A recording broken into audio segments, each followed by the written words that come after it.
Nosso convidado de hoje é André Gravatar, jornalista, cofundador do Coletivo Educação e do Movimento Entusiasmo. Muito obrigado pelo convite para poder conversar aqui com vocês. Fico muito feliz de estar aqui. Prazer é nosso, André, e assim, a gente tem feito já com os outros convidados, assim, uma pergunta de saída, a mesma para todos, que na verdade são duas perguntas juntas, que a gente considera também assim, fundamental para até pensar nas relações das pessoas com a associação, da questão central nossa de educação e assim por diante. E as duas perguntas básicas são: por que trabalhar com educação? No teu caso, eu acho que tem bastante coisa para falar. E o que a educação pode fazer pelo mundo de hoje, na sua opinião? Educação, hoje, sem dúvidas, é um tema ainda mais urgente. Quando a gente olha para a sociedade e vê todos os dilemas que estão em movimento, e a gente vê o quanto é difícil realizar práticas que deveriam ser tão simples como o diálogo, como criar comunidades. E a educação ela acaba se tornando uma prática para a gente conseguir construir um ambiente, uma sociedade mais igualitária, mais criativa, mais saudável. Então a educação ela acaba aparecendo como um lugar, uma proposta de repensar mesmo as relações a partir do aprendizado, né? Educação essencialmente tem a ver com aprender, e aprender essencialmente tem a ver com encontro. Pessoas se encontram com conteúdos, com livros, com lugares, e então a educação acaba tendo esse privilégio quase no sentido das áreas, que é esse privilégio de estar no lugar da construção do saber, da construção e da apropriação dos saberes que estão em movimento. Então eu sinto que a educação ela é cada vez mais urgente num mundo em que a gente tem dificuldades de entrar em relação com o que está ao nosso redor de uma maneira viva, acordada, ativa, criativa. E presencialmente todos nós vivemos situações durante o dia a dia nas quais a gente vê o quanto poderia ser diferente o contexto em que a gente vive se os contextos em que a gente vive fossem melhor cuidados, fossem vistos e criados por pessoas com mais sensibilidade, pessoas com mais capacidade de valorizar o que está diante delas. Então a educação ela também vem como um jeito de acordar a gente para isso que está perto da gente, para fazer com que a gente valorize o que está perto, valorize as nossas capacidades. E eu acabei entrando no mundo da educação, na área da educação, a partir de experiências muito íntimas. Eu sempre estudei em escolas públicas, em várias escolas públicas diferentes, estudei em 6, 7 escolas e passei por situações muito fortes que me marcaram demasiadamente, desde no sentido mais positivo, quando eu encontrei uma professora que ela fazia questão de entregar livros de literatura para os alunos que tinham a ver com os interesses deles. Então, ela tentava entender o que cada um gostava, o que cada um poderia, de alguma maneira, aproveitar mais, e ela entregava de presente. E esse ato tão singelo, tão miúdo, ficou para mim com uma força muito expressiva, porque é essa força de alguém que olha para você e valoriza a sua singularidade, né? Que deveria ser exatamente a educação no sentido mais íntimo, né? As singularidades sendo percebidas, valorizadas e potencializadas coletivamente. E aí também vivi situações das mais despotentes na escola, do tipo um momento em que eu tinha mudado de escola por uma questão de violência, tinha sido ameaçado de morte numa situação que ficou muito mal resolvida, e quando eu cheguei numa outra escola, eu fui recebido por um diretor que falou pra mim que eu estava chegando, infelizmente, numa data não muito bem-vinda para uma pessoa que estava numa situação delicada emocionalmente, que era a semana de provas. E aí, o que eu poderia fazer? com as minhas emoções. Eu poderia guardar elas, eu poderia tirar xerox de um caderno de alguém que estava na escola já, estudando durante o bimestre, e estudar durante as madrugadas para fazer todas as provas. E aí ele falou isso pra mim, foi isso que eu fiz, e fiz todas as provas, e quando eu entreguei a última prova, falei, não vou ficar nesse lugar não é um lugar em que as pessoas elas são cuidadas, aqui na verdade existe um descuido muito grande, então preciso ir para outro lugar, e fui para outra escola, e essas situações me marcaram profundamente também, porque elas têm a ver essencialmente com uma dificuldade de valorizar quem está diante da gente, né? E naquele caso era um diretor e na frente dele tinha eu, né? Então eu entrei no mundo da educação muito também por ficar indignado diante do que está colocado e ficar também provocado diante do que pode ser feito de potente, né? Como essa professora num ato tão generoso, criativo, talvez até não tanto deliberado, né? Mas até intuitivo, acabou deixando essa memória em mim. Pensando nisso tudo que você acabou de narrar, de contar da tua experiência, fiquei agora aqui também pensando que tem um lugar do que você faz hoje que está buscando transformação, né? Que aqui nas minhas anotações, quer dizer, você atua regularmente em projetos comunitários ou a partir de coletivos, quer dizer, portanto esse lugar da comunidade, né? E sempre com o intuito transformador. Então pergunto ou te peço, né? Que eu acho que seria muito legal se você pudesse falar um pouco desses projetos particularmente, né? O Movimento Entusiasmo, o Coletivo Educação, a Virada. Né? Sim, sim. Hoje em dia eu estou bastante dedicado a alguns projetos e sem dúvidas eles têm esse olhar transformador, essa intenção transformadora, mas claro que com uma certa consciência de que a transformação é um processo longo, desafiador, delicado e uma também pretensão despretensiosa. Nesses projetos a intenção, claro, é criar as coisas, é deixar marcas nos territórios, nas pessoas, mas eu também sei que muito do que a gente precisa de mudança, mas essencialmente está no nível muito mais sutil mesmo, né? Acho inclusive muito importante ao falar desses projetos transformadores, a gente colocar esses projetos num lugar mais humilde, no sentido de que muitas vezes essa intenção transformadora ela encobre uma lacuna muito grande ou um equívoco muito grande, né? De achar que eu, André, sou capaz de sair transformando os outros, sendo que, mas essencialmente os projetos nos quais eu estou envolvido, de alguma maneira, eles têm a ver com um processo de transformação interno também pessoal. Muito grande, né? Um processo de transformação pessoal que de alguma maneira transborda, para usar uma palavra que é importante aqui nessa conversa, que transborda por aí, por vários caminhos, por vários lugares.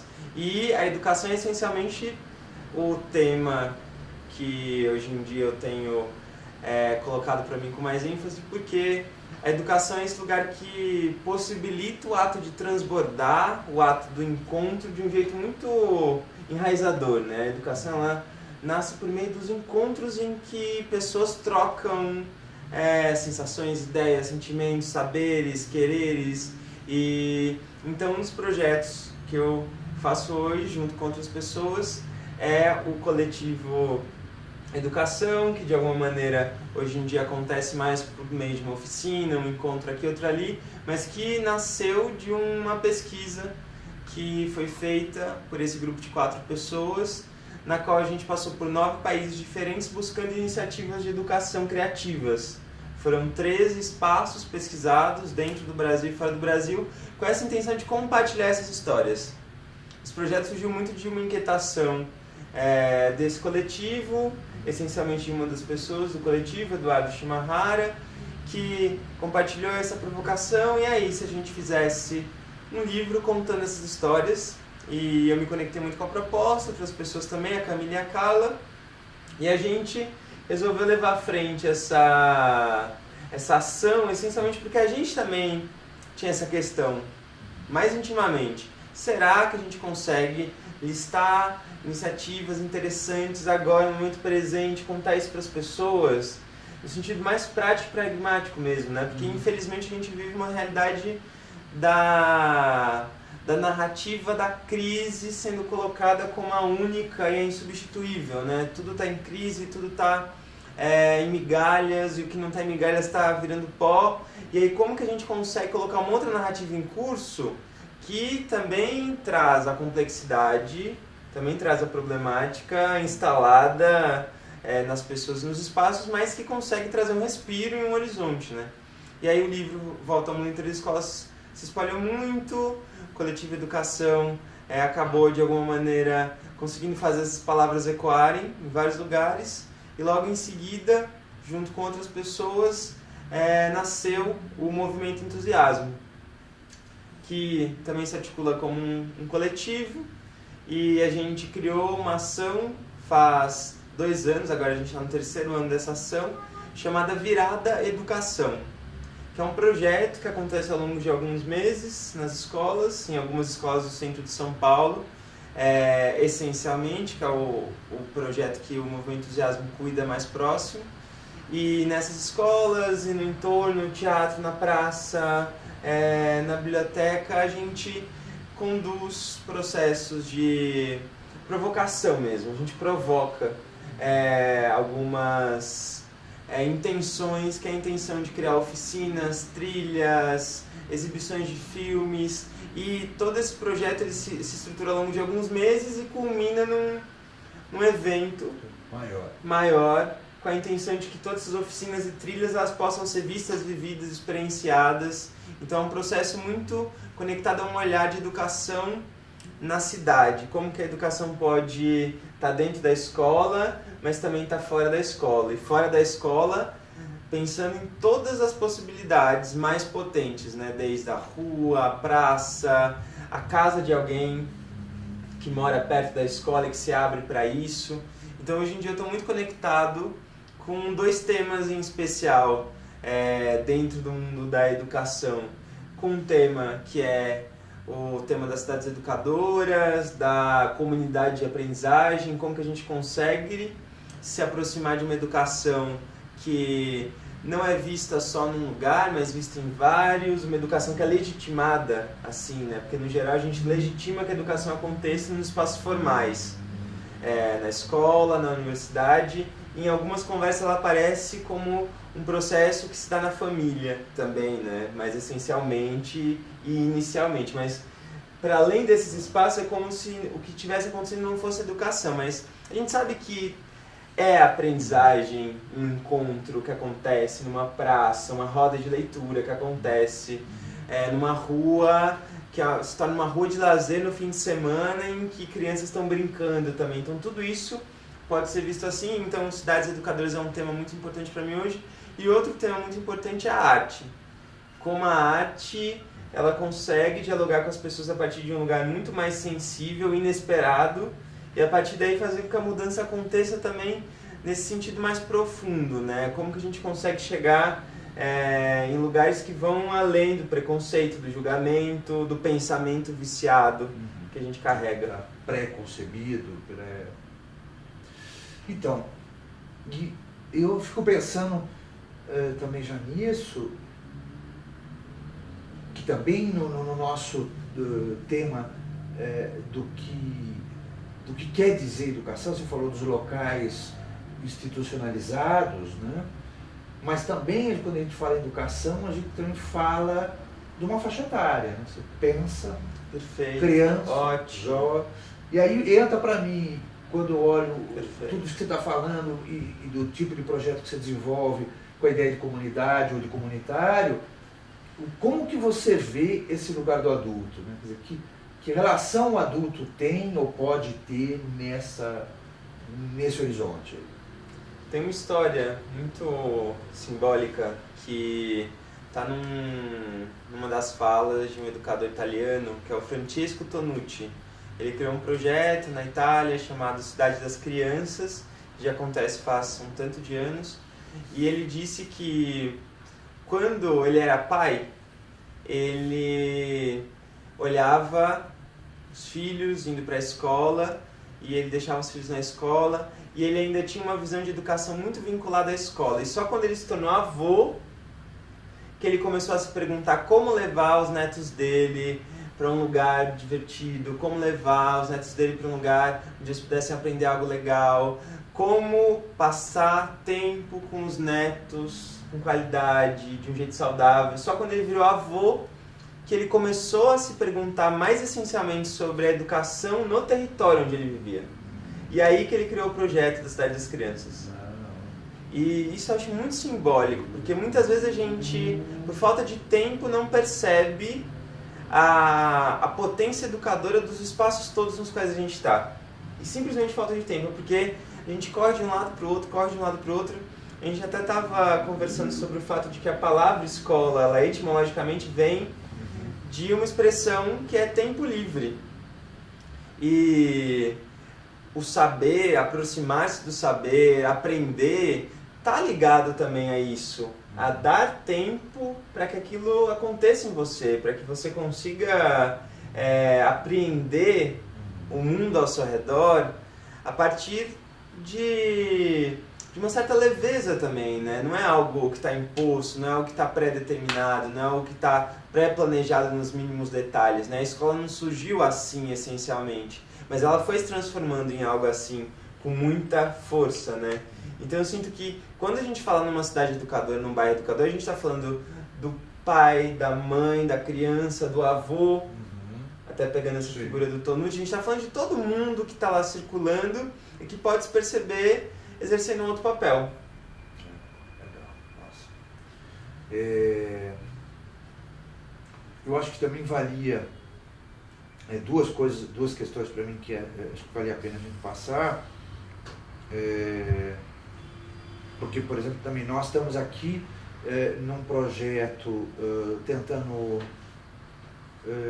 trazer questões sobre educação para a comunidade, para a gente refletir junto, para a gente pensar junto à comunidade, mesmo quem quiser, quem tiver interesse. Mas a gente também está com um olhar para um grupo específico de professores, isto é, olhando para frente, vendo como que a gente forma um grupo de pessoas que vão orientar uma futura escola. E aí eu acho que tem a questão, se a gente pensar na formação de professores hoje, quais princípios, quais valores você acredita que são importantes e podem contribuir para a educação brasileira? Pensando na formação de professores. Um fato muito forte que eu acabei vivendo até experiencialmente quando eu fui para a Argentina, e que me veio à cabeça agora quando você fez essa pergunta, foi que lá eu vi um instituto de formação de educadores no qual os professores eles estavam sendo formados a partir de princípios e propostas que eram essencialmente ligados ao que aconteceria na escola em que eles iam dar aula em seguida.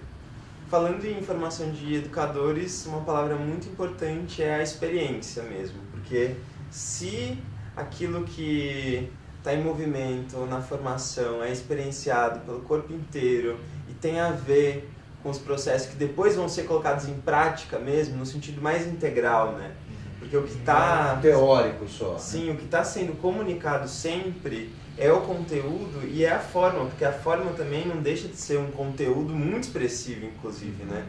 E então o que existe hoje muito claramente é uma intenção, às vezes, de mudança de algumas pessoas. Vejo isso comigo, vejo isso com tantos educadores, e às vezes essa mudança ela acaba não se realizando na prática porque existe um repertório que já foi construído dentro da gente a partir dessas nossas formações, que foi muito baseado numa forma que é a forma que muitas vezes a gente está tentando desconstruir.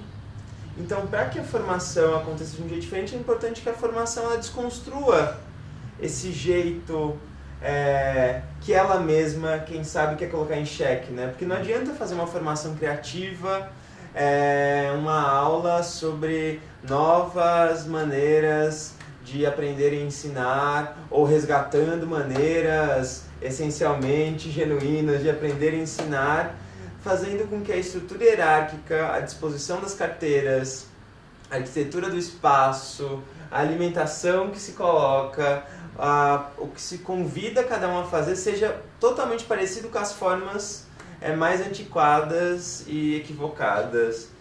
Então, a questão da experiência é muito essencial. Tem um caso muito simbólico. Um dia eu estava conversando com uma professora que dava aula numa escola na qual as professoras e professores, em contato com os alunos, não necessariamente iam responder perguntas sobre o tema que mais dominavam, que os professores mais dominavam. A proposta da escola era que os alunos desenvolvessem pesquisas de temáticas diversas e que os professores ficassem por perto num salão para responder as perguntas que os alunos tinham e para, mais do que responder, construir com eles uma resposta. E aí esse professor de matemática um dia foi falar com um aluno que queria fazer uma pergunta de ciências e ela não sabia a resposta. E ela passou algum tempo, sempre quando ela não sabia a resposta, ela saía da sala. Ela ia buscar a resposta, ela voltava e dava a resposta para o aluno. Ela falava assim, olha, eu vou ao banheiro, e aí ela saía, pegava a resposta, voltava, entregava. A gente pode olhar uma situação dessa e achar cômica ou achar engraçada, exótica, mas isso é o que acontece com a maior parte das pessoas da gente mesmo, né? No sentido de que muitas vezes a gente não quer se colocar no lugar do não saber. Porque se colocar no lugar do não saber é muito arriscado, muito perigoso, é muito vulnerável. E aí, como que uma pessoa vai aprender a se colocar no lugar do não saber se ela não realmente se colocar no lugar do não saber?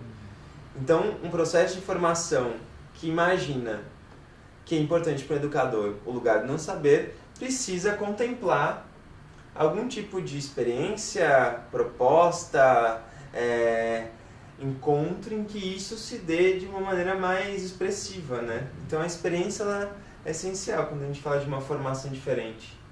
Então, então isso para terminar, também eu acho que eu traria isso que, da tua própria experiência desses anos, que é quais os desafios que você considera, ou melhor, quais são os desafios que você percebe na educação pública hoje no Brasil? Sinto que um dos desafios que está muito claro é o quanto a gente ainda tem dificuldades de ousar mais. A gente tem, no Brasil, muitas experiências relevantes, muitas experiências que estão ousando bastante, mas no sentido mais amplo, mais macro, no sentido da quantidade de escolas que existem no Brasil hoje, no sentido da quantidade de alunos, de professores, a gente vê que existe uma dificuldade no sentido de que a gente está bastante conectado com um tipo de sistema que foi colocado historicamente. Na verdade, a nossa história escolar ela é muito recente, muito recente. Se a gente for ver historicamente a democratização da possibilidade de você, brasileiro, criança, adolescente, entrar numa escola pública, acontece na década de 90. E como falar de um sistema que ainda está com um desafio muito elementar sendo colocado nos seus finalmente, né? Que é esse desafio de colocar as pessoas na escola. Ainda existe um número grande de pessoas fora da escola, claro que muito menor do que existia 10, 15 anos atrás, mas ainda existe. E aí a gente ainda tem dilemas do tipo aprender a ler e escrever, do tipo aprender a fazer uma conta, aprender as operações básicas. Então eu sinto que a gente tem uma dificuldade às vezes de ousar porque se colocam tantos desafios básicos, né? Se a gente vai ver, por exemplo, o que está acontecendo em São Paulo, do desvio da merenda, do desvio de verba da merenda, e os alunos chegam na escola e eles têm uma bolacha creme cracker para comer. Que educação de qualidade vai ser feita com um adolescente lá consumindo mil nutrientes dentro dele que vão receber uma bolacha de creme cracker para que o corpo dele se sustente, né? Então eu sinto que um dos desafios mais emblemáticos é entender como que a gente consegue articular essa necessidade de resolver algumas questões muito básicas, do tipo uma alimentação de qualidade nas escolas, estruturas arquitetônicas mesmo de qualidade que também respondam a outros tipos de anseios, né? Que não só o anseio da caixa e da grade, mas que respondam ao anseio de uma criatividade, ao anseio de estar mais atrelado ao contexto, que contexto é esse em que se vive, como que essa arquitetura dialoga ou não com esse contexto. Então questões muito básicas com questões bastante sofisticadas até em termos de pensamento, né? Que tem a ver com outros modelos, outros tipos de propostas de educação, outros tipos de construções sociais, educativas. Eu sinto que um dos desafios para um país como o Brasil, pensando em educação pública, é entender o quanto de autonomia as escolas realmente têm ou não, porque é um país tão grande, com tanta diversidade. A gente vai num estado e vai no outro, parece que a gente está em dois países diferentes às vezes, né? O que une a gente muitas vezes são características muito mais básicas, né? De uma história, uma língua, que são, claro, essenciais para unir um povo, mas quando você vai ver, essa história e essa língua, elas vão para lugares muito diferentes a depender do lugar onde você chega, né? O lugar onde você está visitando. E aí, um país como o Brasil tem esse desafio de entender como que essa articulação se dá, né? Você vai responder ao básico, vai lidar com a inovação, com essa capacidade de ousar, mas dentro de um terreno que é muito amplo, né? Então, são desafios muito grandes, mas eu acho que também quando a gente olha para esse cenário todo é meio assustador, né? Um país como o Brasil, mais de 200 milhões de pessoas, tantas escolas, e aí isso certamente assusta muita gente e já leva a um tipo de reflexão meio catastrófica, trágica, do tipo impossível, né? Lidar com tudo isso. Os que acreditam que é impossível, quem sou eu para convencê-los disso? Só posso continuar fazendo o meu trabalho insistindo no contrário, construindo com as pessoas possibilidades que em algum momento possam ganhar mais fôlego. E eu acho que esse talvez seja o trabalho mesmo daqueles que querem alimentar um outro tipo de narrativa, né? Construir nos seus contextos algo que possa ganhar mais fôlego mesmo, nos seus contextos algo que possa validar um tipo de proposta diferente de educação, um tipo de pedagogia diferente e também, ao mesmo tempo, entender que tipos de articulações podem ser feitas num nível mais estrutural, né? Entender que tipo de pressões podem ser feitas para os governos, para as prefeituras, para que outro tipo de jogo educativo se dê, né? No sentido das estruturas, né? Para que as peças possam se mover de um outro jeito, né? E, na verdade, a gente vive num país que permite, até nas regras básicas da educação, que a gente faça escolas diferentes. Ano passado foi lançado um mapa de inovação e criatividade na educação básica, que foi feito pelo Ministério da Educação, no qual existem vários nomes de escolas e ONGs que fazem projetos bastante criativos e muitas vezes até transgressores do ponto de vista mais convencional. E esses projetos foram validados pelo Ministério da Educação no ano passado e eles acontecem em vários contextos do Brasil. E o que a gente precisa, na verdade, é entender como que esses projetos eles vão ganhando mais fôlego, né? Como que a gente vai legitimando eles. A gente vai legitimando eles construindo eles, se a gente estiver nesse lugar mais essencial, mais próximo, contando essas narrativas, contando essas histórias, espalhando isso para outras pessoas, né? De alguma maneira, eu acho que tem um lugar aí de disputa de narrativa que está colocado, né? Uma disputa que tem, de um lado, uma narrativa trágica, de que não dá certo, de que a educação faliu, e uma outra narrativa que há possibilidades, elas estão sendo construídas, elas precisam de atenção. Atenção é boa. Legal. Queria agradecer o nosso convidado de hoje, André Gravatar, jornalista, cofundador do Coletivo Educação e do Movimento Entusiasmo. Muito obrigado. Queria agradecer também, muito bom conversar com você, saber que esse vídeo vai se espalhar por aí. E termino com alguns versos sobre educação e burocracia. Justificar cada ato por causa da burocracia impede o contato da alma com a ousadia. Então, convite que fica depois de uma conversa como essa é como que a gente consegue justificar nossos atos de outros jeitos, né? A partir muito mais da invenção e da narrativa da criação do que dessa justificativa que tragicamente não dá espaço para respirar. Legal. Bacana. Muito obrigado. Obrigado.